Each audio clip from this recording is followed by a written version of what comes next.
하늘에 계신 우리 아버지여 이름이 거룩히 여기시며 받으시며 나라가 임하시며 뜻이 하늘에서 이루어지고 같이 땅에서 이루어지이다.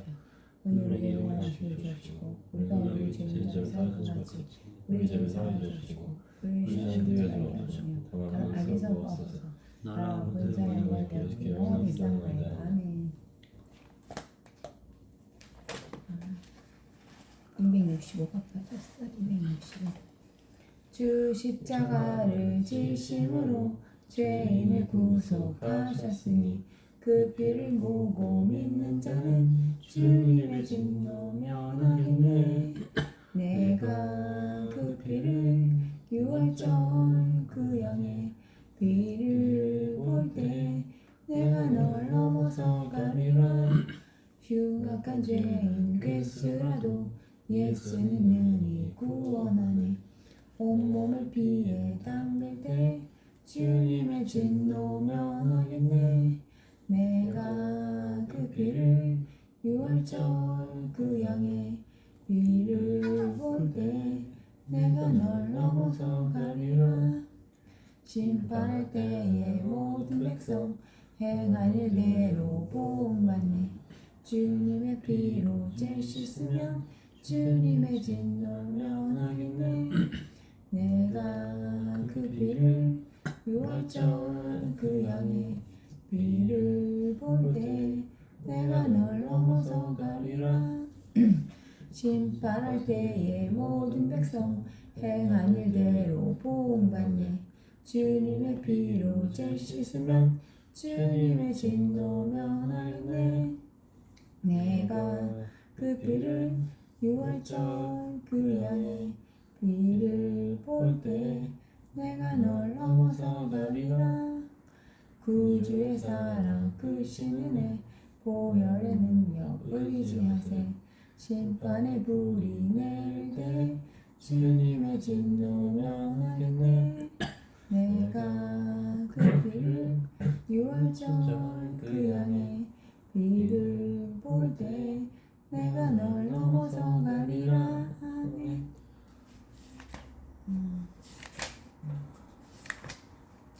428년.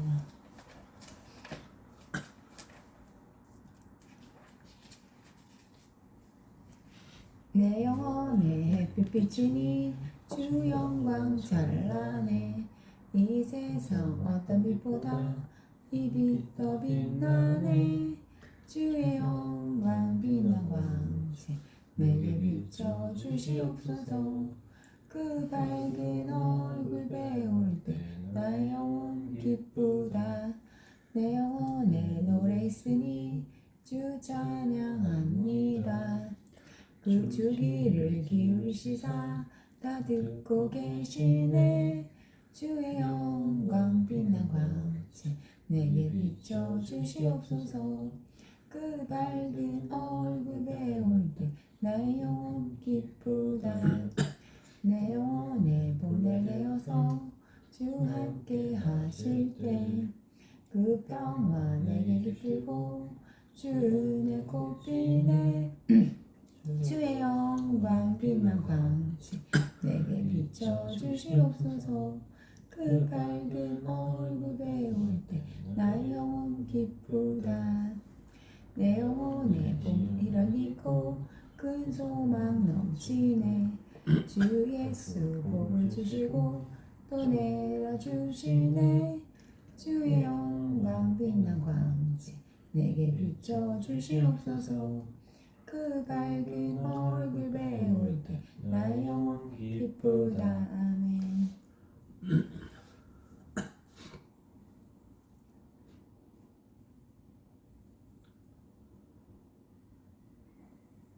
그런즉 유대인의 나음이 무엇이며 할례의 유익이 무엇이냐. 범사에 많으니 우선은 그들이 하나님의 말씀을 맡았으니라. 어떤 자들이 믿지 아니하였으면 어찌하리요. 그 믿지 아니함이 하나님의 기쁘심을 피하겠느냐. 그럴 수 없느니라. 사람은 다 거짓되되 오직 하나님은 참되시다 할지어다. 기록된 바 주께서 주의 말씀에 의롭다함을 얻으시고 판단 받으실 때에 이기려 하심이라 함과 같으니라. 그러나 우리 뿌리가 하나님의 의를 드러나게 하면 무슨 말하리요. 내가 사람이 말하는 대로 말하느니 진노를 내리시는 하나님의 뿌리 하시냐. 결코 그렇지 아니하니라. 만일 그리하면 하나님께서 어찌 세상을 심판하시며. 그러나 나의 거짓말로 하나님의 참되심이 더 풍성하여 그의 영광이 되었다며 어찌 내가 죄인처럼 심판을 받으리요. 악을 행하자 하지 않겠느냐? 어떤 이들이 이렇게 비방하여 우리가 이런 말을 한다고 하니 그들은 정죄받는 것이 마땅하니라. 로마서 3장 1절로 8절 말씀입니다. 할례의 규례는 아브라함을 부르시고 열국의 아비라는 이름으로 바꾸어 주시면서 행하게 하신 것이 할례입니다. 너는 열국의 아비가 될 것이라 너로 인하여 열국이 나로 여호와인 줄을 알게 할 것이라 하시고 영원한 계약을 기억하기 위해서 할례를 행하게 하셨습니다. 아브라함으로부터 예수님이 탄생하시기 전까지 2000년 동안 할례를 철저히 받게 하고 예수님도 바울도 할례를 받음으로 할례를 통하여 율법을 지키게 하였으며 창조 목적을 잊지 말고 지키게 하였습니다. 그러나 바울을 통하여 할례의 무용론을 제기하게 하고 할례의 목적이 무엇인가에 대한 가르침을 우리에게 주셨습니다. 육신의 할례를 받은 유대인은 하나님의 말씀을 맡은 민족이었으나 창조 목적을 행하지 않고 수직계명을 지키지 않고 우상 숭배를 하여 이방인으로 하여금 하나님의 이름을 욕되게 만들었다 하여 할례는 육신이 하는 것이 아니라 마음의 할례를 받아야 한다는 것을 바울을 통하여 말씀합니다. 그것은 육체의 표면적 할례자가 유대인이 아니라 하나님의 백성으로 수직계명을 지키는 자가 하나님의 백성이요 하나님만 섬기는 창조 목적을 행하는 자가 할례자이며 유대인이라고 말하며 할례를 주신 목적은 남자들 화장실에 갈 때마다 쳐다보고 수직계명을 잊지 말고 창조 목적을 기억하여 우상을 섬기지 않게 하기 위함이라는 것입니다. 그러나 유대인은 육신의 할례를 받고 하나님의 말씀을 맡은 민족이었으나 우상을 숭배하여 이방인으로 하여금 유대인이 섬기는 하나님은 별것 아니라는 신성 모독을 하게 하여 하나님의 거룩하신 이름을 욕되게 하여 아수르나 바벨론을 통하여 혼쭐냈고 혼쭐남을 통하여 창조 목적을 기억하고 수직계명을 지키지 않고 우상 숭배한 대가라는 것을 깨닫고 돌이키고 여호와께로 돌아오면 회복시켜 주시고 또 우상을 숭배하고 혼쭐내는 역사가 아브라함부터 지금까지 4000년 동안 이스라엘의 역사를 통하여 하나님의 자녀들에게 하나님의 말씀인 수직계명과 창조 목적이 얼마나 중요함을 깨닫게 하셨습니다. 그러므로 바울을 통하여 할례의 의미를 가르치는 것이 할례는 육신의 할례가 아니라 마음의 할례가 중요하며 마음의 할례자는 수직계명을 지키고 창조 목적을 행하고 우상 숭배하지 않으며 하나님만 섬기는 자가 마음의 할례자이며 이런 자들은 하나님으로부터 은혜를 받은 자이며 소수가 있으며 다수는 마음의 할례를 받지 않고 창조주심의 예수님이 구원자라는 것 정도만 알고 보이지 않는 하나님을 온전히 섬기지 못하고 자신의 성공을 위해서 살다가 낙원으로 가게 됩니다. 왜냐하면 천국은 계층 사이기에 이 세상 시간세계에서 어떻게 창조 목적대로 살았는가에 대한 계층이 주어지기 때문입니다. 유대인을 역사 속에서 미랄이 되게 하여 이방인에게 복음이 전파하게 하기 위해 그들은 예루살렘 성전이 파괴되는 아픔과 나라가 없어져 디아스포라가 되는 아픔과 저주받은 민족으로 반유대비 사상으로 핍박받는 민족으로 예수가 메시아이심도 볼 수 없게 눈이 감기게 되는 철저한 미랄의 민족이 되었던 것은 저 세상에서 높임받는 민족으로 복을 받게 된다는 것을 바울을 통하여 알게 하셨습니다. 미랄이 되는 유대인이 할례를 받고 하나님의 말씀을 맡은 민족으로 하나님의 은혜를 베푸신 것은 많은 유익이 있다는 것은 이 민족을 통하여 창조 목적이 무엇인가를 알게 하고 수직계명이 무엇인가를 가르치기 위하여 하나님의 말씀을 맡겼다는 것입니다. 이것은 엘로힘, 즉 창조주 삼위 하나님의 피조물을 만들기도 전에 피조물들이 창조 목적대로 살지 못할 것도 미리 다 아셨으며 창조 전에 창조 목적을 계획하시고 이 세상 7000년 동안 시간세계에서 유대인을 통하여 하나님의 자녀들에게 창조 목적을 가르치신 것입니다. 그렇다면 창조 목적의 계획이란 무엇일까요? 루시퍼가 타락하여 천사 3분의 1을 데리고 사탄이 되게 하시고 이 세상 임금이요 이 세상 신이요 공중 권세를 잡을 자의 파워를 주시고 에덴에 사탄이 이미 있었고 이런 가운데서 아담을 창조하시고 그곳에서 같이 살게 하셨습니다. 하나님의 계획은 시간세계 7000년 동안 사탄을 사용하고 시간세계가 끝날 때 무주행으로 던질 것을 계획하시고 아담이 타락할 때의 영원 세계에서 시간세계로 아담을 넣으시고 예수님이 여자의 후손으로 오실 시나리오를 말씀하시고 시간세계에서 왕노릇하는 자가 사탄이고 그 사탄을 부리시는 분은 예수님으로 사탄은 예수님의 허락하에서만 활동하게 됩니다. 엽기를 보면 사탄은 온 땅을 두루 다니지만 예수님의 허락하에서만 활동한다는 것을 말씀합니다. 예수님이 여자의 후손으로 오신 것은 시간세계에 있는 하나님의 자녀들을 창조 목적 훈련을 마치고 영원세계로 인도하신다는 복된 소식이며 이 계획은 창세전에 이미 예비하셨다는 것을 말하는 말씀이 로마서 16장 25절 26절 고린도전서 2장 7절 디모데후서 1장 9절 베드로전서 1장 19절 20절입니다. 바울은 이것을 하나님의 신비라고 말합니다. 그렇다면 왜 이런 신비를 계획하셨을까요? 피조물이 창조 목적을 훈련하실 기간을 이 세상 7000년으로 설정하시고 창조 목적을 확인시키고 가르치시기 위해 여자의 후손으로 예수님이 시간세계에 오셨고 이 기간 동안 창조 목적을 가르치기 위해 한 민족인 유대인을 선택하시고 이 민족의 역사를 통해서 현장 실습케 하시고 역사 드라마 속의 배우 민족으로 우리의 눈높이로 실습시키시고 보여주신 것인데 이것은 하나님의 거대한 창조 목적을 가르치시기 위해 아브라함을 선택하시고 유대 민족을 통하여 예수님이 오시기 전 2000년 동안 보여주시고 주전 1500년의 모세를 통하여 십계명을 주시고 첫째는 수립계명인 우상을 섬기지 말라고 하신 것은 하나님의 자존심을 지키는 계명이며 제4계명으로 안식일을 주신 이유는 안식일에는 어떤 것도 생각하거나 일하지 말고 수직계명인 제1계명에서 제3계명에 집중하고 되새김하고 창조 목적을 행하였나 기억하고 예수님만 생각하라고 주신 것입니다. 그래서 예수님은 안식일의 주인이라 하신 것입니다. 예수님은 유대인들이 창조 목적을 지키지 못할 것도 하셨는데 왜 하나님의 말씀을 맡기셨을까요? 그 속에는 하나님의 숨겨진 비밀이 있습니다. 창조주신 하나님의 정체성이 무엇인가와 피조물의 정체성이 무엇인가를 통하여 창조 목적을 가르치기 위함에 숨겨져 있습니다. 피조물은 믿을 만한 존재가 아니라는 것으로 시간 속에서 사는 존재이기에 영계 속의 하나님의 주파수가 다르고 차원이 다르다는 것으로 하나님의 신실하심과 변화 없으심을 보여 영광 돌리게 하기 위함이며 피조물은 상황에 따라 변하고 유익에 따라 약속도 번복하는 존재이므로 믿을 수 없다는 것을 보여주고 피조물은 믿음의 대상이 아니라 사랑의 대상이라는 것을 가르치기 위해서 유대인이 하나님의 말씀을 맡았으나 우상 섬기는 모습을 역사 속에서 보여주신 것입니다.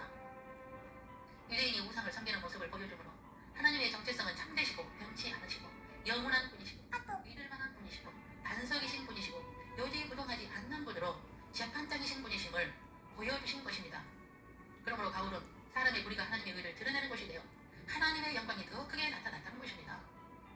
그것은 사람의 무리를 보고 참되신 예수님께 영광을 돌린다는 것으로 유대인의 불순종의 결과가 하나님의 의로우심과 참되심과 영광스러움으로 나타나게 된다는 것을 바울을 통하여 알게 하셨습니다. 이것은 어둠이 있어야 빛이 드러나고 악이 있어야 선이 드러나고 복음의 어려움을 경험해야 하나님의 위대하심을 경험하게 된다는 것입니다. 유대인의 표면적 할례자의 뿌리가 하나님의 의와 참되심과 영광이 드러나게 됨을 바울은 말하고 있는데 그렇다고 더 무리를 향하여 하나님의 의를 드러내야 하는가? 그것은 아니라는 것입니다. 할례자의 불의로 인하여 하나님의 의와 참되심과 영광이 드러나 불의를 하는 자들이 창조 목적을 행하고 어떤 우상도 버리고 수직계명에 철저하게 된다면 불의가 은혜가 되나 그렇지 못하게 된다면 그 불의는 심판을 받게 됨을 가르칩니다. 그러므로 은혜가 더 커지게 하기 위해 죄를 지을 수 없다는 것이지요. 바울은 시간세계에 살고 있는 피조물의 한계성이 있는데 하나님을 육안으로 볼 수 없으며 개념적으로 느끼고 막연히 느끼고 두려워하고 의지하려는 속성은 있으나 구체적으로 보고 만지고 대화하는 인격적으로 할 수 없는 다른 차원에 계신 하나님을 추상적으로 섬기다 보니 수직계명하라고는 하나 보이지 않고 만져지지도 않고 대화할 수도 없기에 보이는 대상이 더 필요하게 되어 우상을 만들 것이며 사람의 한계성을 유대인을 통하여 보여주신 것이므로 너희가 할례를 받아서도 할 수 없다는 것을 인정하고 너희는 마음에 할례를 받아야 됨을 말하는 것으로 로마서 2장을 마무리합니다. 유대인의 할례의 위익은 많고 하나님의 말씀을 맡은 위익은 많지만 100% 창조 목적을 지킬 사람은 없다는 것을 유대인을 통하여 보여주며 이 세상 7천년의 시간세계에서 사단의 자녀들을 통해 하나님의 자녀들을 훈련시키는 기간이고 소수인 하나님의 자녀들 중에는 하나님의 일방적인 은혜를 베푸셔서 창조 목적대로 살고자 하는 이 세상은 나그네와 같은 존재요 안개와 같은 존재임을 인정하고 오직 예수님만 사랑하고 모든 것이 예수님께 초점이 있으며 천국의 마음을 두고 창조 목적대로 살려고 하는 자들이 있는데 그들은 남은 자여 신부라고 말합니다. 과거 4천년 동안 여기에 들어가는 자들은 소수가 있으며 이들은 천국에서 지도자급이 되어 창조 목적 동력자가 되어 예수님은 이들은 공중 재림이날에 데려감을 받는 자라고 말씀하셨습니다. 그리고 예레미야를 통하여서 재림의 때에 일어날 일에 대하여 계시하신 말씀이 있습니다. 여호와의 말씀이니라 배역한 자식들아 돌아오라. 나는 너희 남편님이라. 내가 너희를 성읍에서 하나와 족속 중에서 두를 때까요 너희를 시온으로 데려오겠고 내가 또 내 마음에 합한 목자들을 너희에게 주리니 그들이 지식과 명철로 너희를 양육하리라. 예레미야 3장 14절로 15절입니다. 여러분 우리는 하나님의 말씀을 맡은 자이며 마음의 할례를 가진 자입니다. 그렇다면 창조 목적을 정하고 수직계명을 지켜 하나님의 자존심을 상하게 하지 않아야 하며 우리로 인하여 하나님의 이름이 욕되게 해서는 안 됩니다.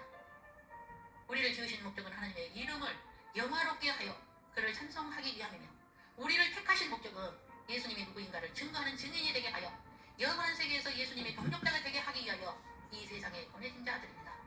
그러므로 첫째도 둘째도 수직계명이요 먼저 그의 나라와 그의 의를 구하고 하나님의 뜻에 부합하는 삶을 살아야 할 존재입니다. 이 세상의 삶은 아침 안개와 같으며 나그네와 같은 시간이며 길어야 100년입니다. 시편 103편 15절에 이렇게 말씀합니다. 인생은 그날이 불과 같으며 그 영화가 들의 꽃과 같다고 말입니다. 그러나 우리는 천국 시민권을 가진 자입니다. 우리는 창세전의 생명책에 이름이 기록된 자요 죄책에 이미 기록된 대로 사는 자들입니다. 이 모든 것은 하나님의 일방적인 은혜이며 그 은혜가 혼인잔치에 이르게 하기 위해서 매 순간마다 은혜를 구하고 성령의 기름 부으심을 구하고 오직 예수님께 모든 초점을 맞추고 지상 명령에 순종하는 지혜있고 충성된 종이 되어 주님 배울 때에 착하고 충성된 종아 나의 즐거움에 참여하여라. 그 순간을 위하여 살았으면 좋겠습니다. 기도하겠습니다. 육신의 할례자가 유대인이 아니요 마음의 할례자로 창조 목적을 수행하고 수립계명을 지켜 어떤 우상도 숨기지 않으며 오직 창조주이신 예수님만을 경외하여 섬기고 영광 돌리는 삶을 살겠습니다. 우리는 연약한 존재이오니 은혜를 더욱더 베풀어 주시기를 간구하오며 보혜사 성령의 도우심을 간구하오니 성령의 기름 부으심 안에서 살아도 주를 위하여 죽어도 주를 위하여 살다가 나의 이름 부르실 때에 순식간에 변화되어 혼인잔치에서 모세의 노래와 어린 양의 노래로 주님을 마음껏 찬양하기를 원합니다. 오늘도 우리는 하나님의 나라와 의를 먼저 구하고 하나님의 뜻에 부합한 삶을 사는 신부로서의 덕목을 지켜 살겠습니다. 나로 인하여 하나님의 자녀로 예정된 영혼들이 구원을 받는 남은 생의 시간이 되게 하옵소서. 그리하기 위하여 영육 간의 경건함을 허락하옵시고 필요한 모든 것들을 공급하여 주시기를 원합니다. 세상의 것으로 인하여 마음이 아프지 않게 하시고 영혼들이 지옥 가는 것으로 마음이 아파 울게 하옵소서.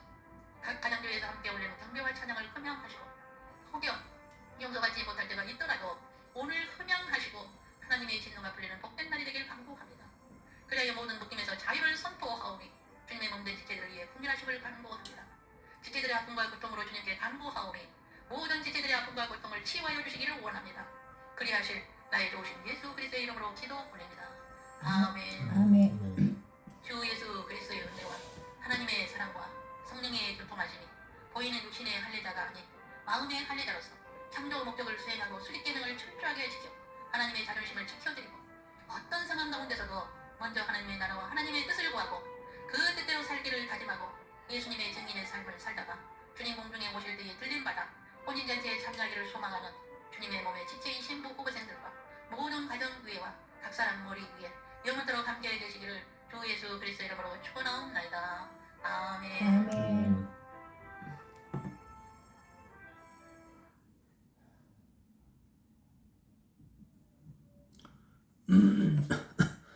하나님의 아들 예수님, 당신은 우리에게 대속의 은혜와 영생의 선물을 주시기 위해 세상에 오사 고난받으셨습니다. 또 십자가에 달려 피 흘려 죽으시고 3일 만에 부활하셨습니다.